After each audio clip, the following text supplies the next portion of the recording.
Dear learners, আজকে আমরা why ক্যালকুলাসের part 3 নিয়ে আলোচনা করব। আজকে আমাদের আলোচ্য বিষয় হচ্ছে ফাংশন। আচ্ছা, ফাংশনটা আসলে কি, কেন আমরা ফাংশন নিয়ে এত আলোচনা করি, এত ধরনের ফাংশন এই পৃথিবীতে আছে, অ্যাকচুয়ালি এই ফাংশনগুলা কিভাবে এক্সিস্ট করে আমাদের রিয়েল লাইফে, এই বিষয়গুলো নিয়ে আমরা আমাদের একেবারে রিয়েল লাইফের সাথে অ্যাটাচ করে আমরা ফাংশন জিনিসটাকে আজকে আমরা এখানে এক্সপ্লেন করার চেষ্টা করব। ওকে, সো আমরা এখানে চলে যাচ্ছি।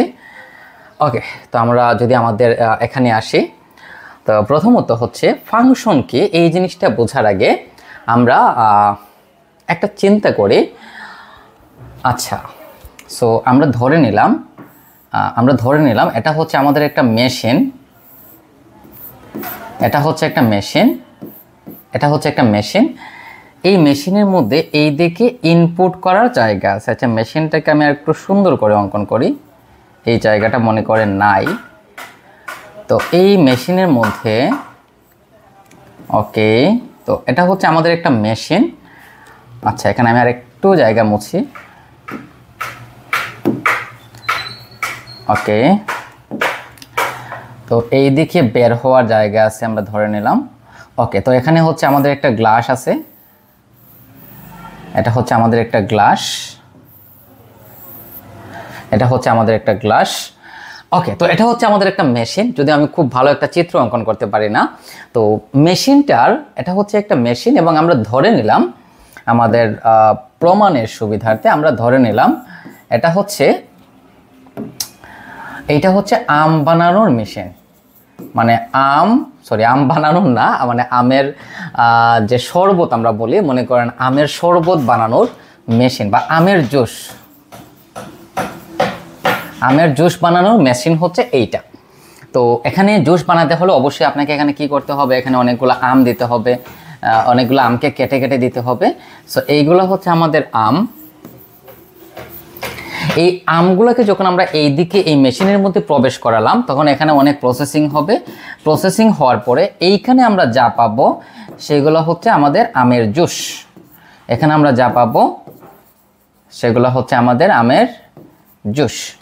এখন এই আম থেকে, আচ্ছা এটাকে আমরা হাতে নিয়ে নেই, এই আম থেকে আমরা আমের জুসটা কিভাবে পেলাম? দেখেন, এই যে আম, এখানে অনেকগুলো আমকে আমরা কেটে কেটে দিয়েছিলাম। এই আম থেকে আমের জুসটা আমরা পেয়েছি হচ্ছে এই মেশিনের সাহায্যে। তার মানে এখানে মেশিনটা হচ্ছে একটা ফাংশন, যার মাধ্যমে আমরা একটা জিনিস থেকে আরেকটা জিনিস পাই। ওই মাধ্যমটাকে বলা হয় ফাংশন। চলুন বিষয়টাকে আমরা আরেকটু সহজ করি। মনে করেন এখানে আমরা আম দিলাম, এখানে আমরা কি দিলাম? আম দিলাম। আমি এখানে একটা অন্য কালার নিচ্ছি। এখানে আমরা আম দিলাম, তাহলে আম থেকে কি আমরা কোনোভাবেই কি আমরা এখানে লিচুর শরবত পাবো, মানে লিচুর জুস পাবো? এটা কি কখনো সম্ভব? মানে আমি দিলাম এখানে আম, এখানে আমরা লিচুর জুসকে আমরা কখনো পাবো? ডেফিনেটলি না। মানে হচ্ছে একটা আমের জুসের একই উৎসের জন্য, এখানে উৎস বলতে আমি বোঝাচ্ছি ইনপুটের জন্য, যে জিনিসগুলো আমরা এখানে ইনপুট করব, একই ইনপুটের জন্য কখনোই অন্য ধরনের আউটপুট পাওয়া যাবে না। অর্থাৎ যদি আমরা এখানে আম কেটে দিই, তাহলে আমরা এখানে আমের জুসই পাবো। আমরা কখনোই এখানে লেচুর জুস বা কাঁঠালের জুস বা অন্য যে কোনো ফলের জুস আমরা পাবো না। তার মানে ফাংশনটা হচ্ছে তার কোন মানটা এখানে দিচ্ছেন সেটার উপরে ডিপেন্ড করে। যে মানগুলো আপনি এখানে দিবেন, এই যে এখানে আমরা কেটে কেটে আম দিয়েছিলাম, এই ইনপুট, মানে এই যেগুলো আমরা দিব সেগুলো হচ্ছে ইনপুট। আর এই ইনপুটটাকে বলা হয় ডোমেন। সহজভাবে যদি আপনাকে এক কথায় বলি যে ডোমেন কি, তাহলে ডোমেনটা হচ্ছে একটা ইনপুট। আপনি যে জিনিসটা ইনপুট দিবেন সেটাই হচ্ছে ডোমেন। তার মানে এখানে আমরা অনেকগুলো আমকে কেটে কেটে দিয়েছিলাম, এখানে আমটা হচ্ছে ডোমেন। আর এই যে আমরা জুসটা পেয়েছি, এটা হচ্ছে আমাদের আউটপুট, এটা হচ্ছে আমাদের আউটপুট। তাহলে আউটপুটটাকে আমরা কি বলি? এই আউটপুটকে আমরা বলি রেঞ্জ। তার মানে একটা ফাংশনের মধ্যে অবশ্যই একটা ডোমেন থাকবে এবং অবশ্যই একটা কি থাকবে? রেঞ্জ থাকবে। আচ্ছা, এখন এটাকে আমরা আমাদের যে গাণিতিক ভাষায় যদি আমি আপনাকে এখানে কিছু এক্সাম্পল দিই, এই জিনিসটা আশা করি আমরা বুঝতে পেরেছি। আচ্ছা, এখানে আপনাকে আমি বিষয়টা আবারও বলি। একটা ফাংশনের যে ডোমেনটা থাকবে, রেঞ্জটা সেই ডোমেনের উপরেই ডিপেন্ড করবে। আরেকটু সহজভাবে যদি আমি আপনাকে এক্সপ্লেন করি, মনে করেন আপনি পরীক্ষা দিচ্ছেন, আপনি অনার্সের পরীক্ষা দিবেন, মাস্টার্সের পরীক্ষা দিবেন। মনে করেন আপনি অনার্স প্রথম বর্ষের আপনি একটা পরীক্ষা দিচ্ছেন। সো পরীক্ষাটা হচ্ছে আপনার 100 মার্কসের। লক্ষ্য করেন, আপনি 100 মার্কসের একটা পরীক্ষা দিচ্ছেন, 100 মার্কসের একটা পরীক্ষা দিচ্ছেন। তাহলে এই যে পরীক্ষার যে সিস্টেমটা, এই সিস্টেমটা হচ্ছে আমাদের ফাংশন, সিস্টেমটা হচ্ছে ফাংশন। আপনি যা লিখবেন সেটা হচ্ছে ডোমেন, আপনার যে রেজাল্টটা বের হবে সেটা হচ্ছে রেঞ্জ। তার মানে হচ্ছে আপনি খাতায় যা লিখবেন সেটা হচ্ছে input, that means it's a domain, এবং আপনার যে ফলাফলটা আসবে সেটা হচ্ছে output, that means it's a range. তার মানে ডোমেনটা হচ্ছে ইনপুট, রেঞ্জটা হচ্ছে আউটপুট, আর যার মাধ্যমে এই প্রসেসিংটা হচ্ছে, এই মাধ্যমটার নাম হচ্ছে ফাংশন। আশা করি এই জিনিসটা ক্লিয়ার। তো আমরা আরও কিছু এক্সাম্পল এখানে দেই। মনে করেন এফ অফ এক্স হচ্ছে একটা ফাংশন, এবং এফ অফ এক্স সমান মনে করেন 2x + 5। এখন যদি আমরা এখানে এক্সের ভ্যালু নেই, মনে করেন আমরা 1 নিলাম, তাহলে এটা হবে 1 + 5, দ্যাট মিনস 6। যদি আমরা 2 নেই, তাহলে আমরা পাবো 2 × 2 + 5, দ্যাট মিনস 9। তার মানে এরকম আমরা এক্সের যে ভ্যালুগুলো নিব সেগুলো হচ্ছে আমাদের ডোমেন, এক্সের যে ভ্যালুগুলো নিব সেগুলো হচ্ছে ডোমেন, আর এখানে আমাদের যে আউটপুটটা বের হবে সেটা হচ্ছে আমাদের রেঞ্জ। ইটস সিম্পল বিষয়। ওকে, এখন প্রশ্ন হচ্ছে তাহলে একটা ফাংশনের একই ডোমেনের জন্য কি একাধিক রেঞ্জ পাওয়া সম্ভব? না, একটা ডোমেনের জন্য আপনি একটাই রেঞ্জ পাবেন। যেমন দেখেন, আপনি 1 যখন বসিয়েছেন তখন আপনি আউটপুট পেয়েছেন 6। লক্ষ্য করে আমরা বিষয়টাকে, 1 যখন বসিয়েছেন তখন আউটপুট আপনি পেয়েছেন 6। 2 যখন আপনি বসিয়েছেন তখন আউটপুট পেয়েছেন আপনি 9। আবার যদি আপনি 3 বসান তাহলে অন্য একটা আউটপুট পাবেন। দ্যাট মিন্স একটা ফাংশনের একই ডোমেনের জন্য একটাই রেঞ্জ পাওয়া যাবে। সিম্পল বিষয়। কিন্তু একাধিক ডোমেনের জন্য একই রেঞ্জ কখনোই পাওয়া যাবে না, কখনোই পাওয়া যাবে না। এই কথাটাকে আমি আরেকটু এক্সপ্লেন করি। এই জায়গাটা আমি একটু মুছে দিচ্ছি, মুছে এই জিনিসটাকে আমি একটু এক্সপ্লেন করানোর চেষ্টা করি। দেখেন, এখানে আমরা 1 বসিয়েছি, 1 বসিয়ে আমরা কত পেয়েছি? দেখেন, এফ অফ 1 সমান আমরা পেয়েছি 6। এফ অফ 2 যখন আমরা বসিয়েছি 4 × 5 = 9। যদি 3 বসাই তাহলে 3 × 2 = 6, 6 × 5 হচ্ছে 11। এখন দেখেন, এখানে যে আমরা ডোমেনগুলো বসাচ্ছি, এগুলো হচ্ছে আমাদের ডোমেন। এই যে ডোমেন, এগুলো হচ্ছে অনেকগুলো ডোমেন। আপনি যত ডোমেনই বসান না কেন একই রকম রেঞ্জ কখনোই আসবে না। কিন্তু ভিন্ন ভিন্ন ফাংশনের জন্য বা ভিন্ন ভিন্ন ডোমেনের জন্য যদি আপনার আলাদা আলাদা ফাংশন হয়, সেক্ষেত্রে এটা আসা সম্ভব। সো আমরা আরও কিছু ফাংশন এখানে দেখি, তাহলে আশা করি বিষয়গুলো আমরা একটু ভালোভাবে বুঝতে পারবো। সো এখানে আমাদের কি বলা হয়েছে দেখেন, এখানে আমাদের বলা হয়েছে যে ফাংশন এবং ক্রোমোজোর। ক্রোমোজোরটা কি? ক্রোমোজোর খুবই মজার একটা জিনিস। এই ফাংশনগুলোকে আমরা আসলে ক্রোমোজোর আকারে প্রকাশ করতে পারি। কিভাবে দেখেন, মনে করেন আমরা একটু আগে কি করেছিলাম, একটু আগে আমরা শরবত বানিয়েছিলাম, জুস বানিয়েছিলাম।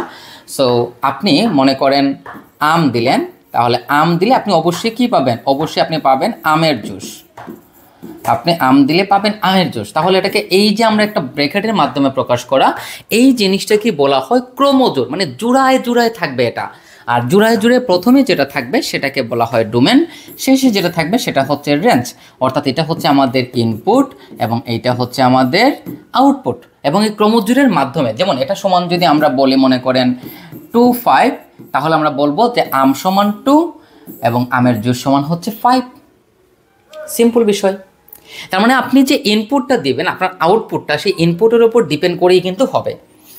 ওকে, সো আমরা পড়ে যাই। এখন দেখেন অ্যালজেব্রিক ফাংশন। আচ্ছা, অ্যালজেব্রিক ফাংশন বা বীজগাণিতিক ফাংশনটা কি? বীজগণিতটা আসলে কি, আগে এটাকে আমরা বোঝার চেষ্টা করি যে হোয়াট ইজ অ্যালজেব্রা। বীজগণিতটা কি? দেখেন ভাই, বীজগণিত হচ্ছে পাটিগণিতের সংক্ষিপ্ত ফর্ম। আমরা পাটিগণিতের যে অঙ্কগুলো আছে এগুলো দেখবেন একটু বিশাল বিশাল বড় বড় অঙ্ক। এই অঙ্কগুলোকে শর্ট ফর্মে নেওয়ার জন্যই আসলে এই বীজগণিত ধারণাটার সূত্রপাত হয়েছে। তার মানে বীজগণিতটা হচ্ছে পাটিগণিতের শর্ট ফর্ম। তাহলে বীজগণিতিক ফাংশন কোনগুলো হতে পারে? মনে করেন আমি একটা ফাংশন লিখলাম f of x = 2x + 5। আগে যেটা লিখলাম এটাই কিন্তু একটা বীজগাণিতিক ফাংশন। এবং এই বীজগাণিতিক ফাংশনগুলো যোগ, বিয়োগ, গুণ, ভাগ, এই যে বিষয়গুলো আছে এইগুলো দ্বারা যুক্ত হবে, তখন এটাকে আমরা বলতে পারি অ্যালজেব্রিক ফাংশন। আশা করি বিষয়টা ক্লিয়ার। তারপর আসি আমরা কনস্ট্যান্ট ফাংশন। এখন কনস্ট্যান্ট ফাংশন জিনিসটা খুবই মজার।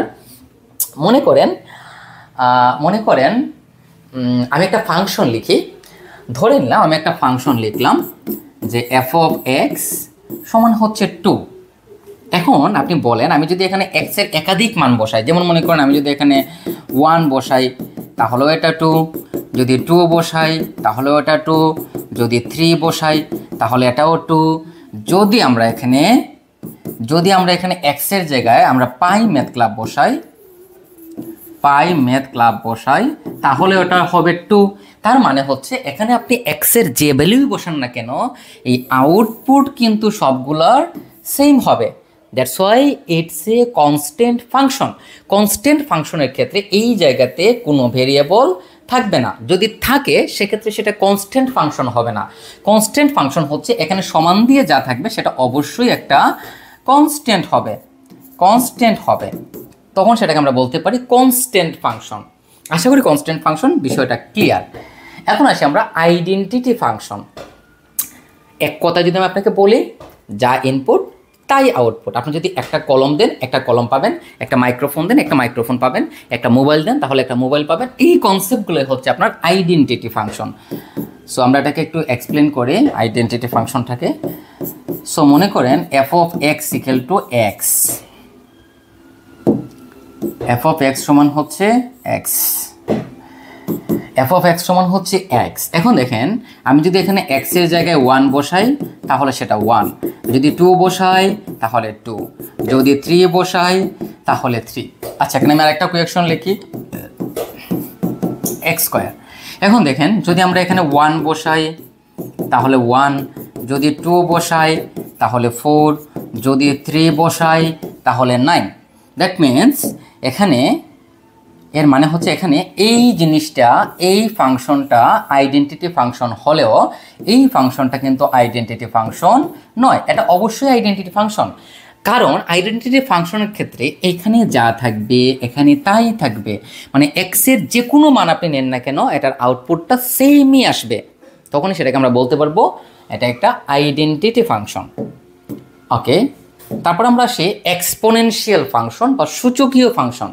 আচ্ছা সূচকীয় ফাংশন জানার আগে আমরা একটু জেনে নিই যে সূচক জিনিসটা কি, কেন আমরা সূচক নিয়ে পড়াশোনা করি।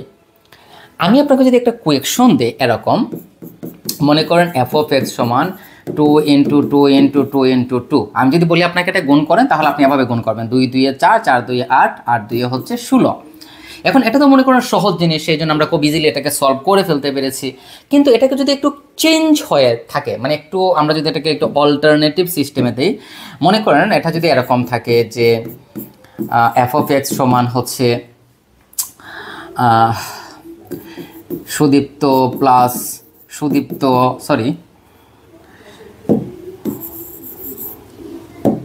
Sudipta into Sudipta into Sudipta into Sudipta, তার মানে এখানে 4টা সুদীপ্ত আছে।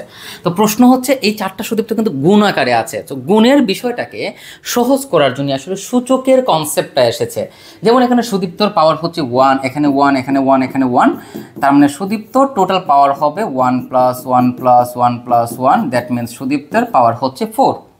এটাও সেম প্রসেস, মানে সূচক জিনিসটা এসেছে গুণটাকে সহজ করার জন্য, সহজ করার স্বার্থেই এই সূচক ফাংশনটা এসেছে। তাহলে এই যে এফ অফ এক্স সমান, আমরা যদি এখানে একটা ফাংশন লিখি, মনে করেন এফ অফ এক্স ফাংশন সমান ই টু দি পাওয়ার এক্স, এটা একটা সূচকীয় ফাংশন। আবার যদি আমি আপনাকে বলি এফ অফ এক্স সমান হচ্ছে এক্স টু দি পাওয়ার 9, এটাও একটা সূচকীয় ফাংশন। মানে এখানে সূচক আকারে কিছু থাকবে, উপরে কিছু একটা থাকবে, তখন সেটাকে আমরা বলতে পারি সূচকীয় ফাংশন। তারপরে আসে আমরা ইনভার্স ফাংশন। ইনভার্স ফাংশন জিনিসটা খুবই ইন্টারেস্টিং। আমরা আগে যে চিত্রটা এঁকেছিলাম, চিত্রটা আমরা আবার একটু ছোট করে অঙ্কন করি। এটা হচ্ছে আমাদের চিত্র ছিল।